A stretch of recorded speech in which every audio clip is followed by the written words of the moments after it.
이 시간 함께 묵상하실 하나님의 말씀은 누가복음 10장 36절에서 37절의 말씀입니다. 네 생각에는 이 세 사람 중에 누가 강도 만난 자의 이웃이 되겠느냐? 이르되 자비를 베푼 자니이다. 예수께서 이르시되 가서 너도 이와 같이 하라 하시니라. 아멘. 우리는 살면서 타인의 도움이 필요한 사회적 존재입니다. 누구도 혼자서 외로이 떠있는 섬으로 살아갈 수는 없습니다. 심지어 혼자서 무인도에서 살아남았던 로빈슨 크루소조차도 필요한 생필품들은 난판 배에서 건져낸 것들로 이미 남들의 손이 만들어 놓은 것들이었습니다. 그러다 보니 전통적으로 나를 중심으로 한 가까운 사회적 공동체인 혈연, 지연, 학연을 의지하고 결속되어 살아갈 때가 많습니다. 그런데 오늘 예수님께서는 하나님의 자녀인 우리 성도들은 그러한 범위를 뛰어넘어 심지어 통념적으로 원수로 여기는 사람에게도 이웃이 되어주라고 말씀하십니다. 오늘 본문을 다시 한번 읽겠습니다.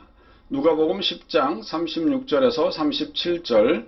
자, 그러면 이 세 사람 중에서 강도를 만난 사람의 이웃이 되어준 사람은 누구였다고 생각하느냐? 율법교사가 그 사람에게 사랑을 베푼 사람입니다. 하고 대답하자 예수께서는 너도 가서 그렇게 하여라 하고 말씀하셨다. 아멘. 우리가 복음서를 읽다 보면 예수님의 일화나 비유에 종종 사마리아 사람이 등장하는 것을 보게 됩니다. 그 당시 유대인들은 사마리아인들을 이방인과 동일하게 취급하며 전혀 사람 대접을 하지 않았습니다.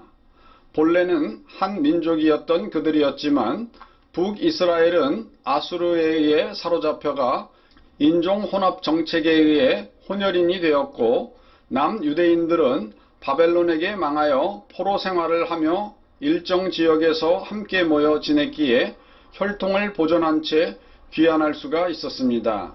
이에 유대인들은 북이스라엘인들은 혼혈이 되었기에 자기들과는 함께 성전을 지을 수 없다고 배척해 버립니다. 그러자 사마리아인들은 그리심산에 독자적인 성전을 세웁니다. 하지만 이것조차 보기 싫어하던 유대 하스모니안 왕조의 요한 힐카누스는 서기전 113년에 사마리아로 쳐들어가 그리심산에 있는 사마리아인들의 성전을 파괴하고 사마리아인들을 노예화함으로써 사마리아인과 유대인의 원수관계는 아주 극단으로 치닫게 되었습니다. 그러다 예수님이 10여 세쯤 되었을 어느 유월절에 한 유대인이 갈릴리와 사마리아 경계에 있는 게마라는 마을에서 살해당했습니다. 이것을 사마리아인의 소행이라고 여긴 유대인들은 그 보복으로 사마리아를 습격하여 많은 사람을 살해했습니다. 그러자 사마리아인들은 유대인들에게 복수하기 위해 몰래 예루살렘 성전들에 들어가 곳곳에 죽은 사람들의 뼈를 가져다가 뿌려놓았습니다. 이에 성전이 부정하게 된 유대인들은 거의 미칠 지경이 되었습니다. 결국 유대인들과 사마리아인들은 함께 식사도 하지 않았고 한 건물에 머물지도 않았으며 돈도 직접 주고 받지 않는 철천지 원수 지경에 이르게 됩니다. 심지어 사마리아인 중 어떤 사람은 유대인이 사마리아 지역에 찾아왔다가 떠나가면 그 유대인의 발자국을 따라가면서 마른 지푸라기로 덮고 거기에다 불을 지르는 사람도 있을 정도로 미워했습니다. 유대인들의 사마리아인을 향한 증오도 마찬가지로 불타올라 그들은 성전에서 노골적으로 사마리아인들을 저주하는 기도를 했는데 유대인의 18개 축원문 중에서 12번째는 사마리아인들이 이방인들과 함께 한순간에 멸망당하게 하시고 저들의 이름을 생명록에서 제해 주십시오. 라는 기도였습니다.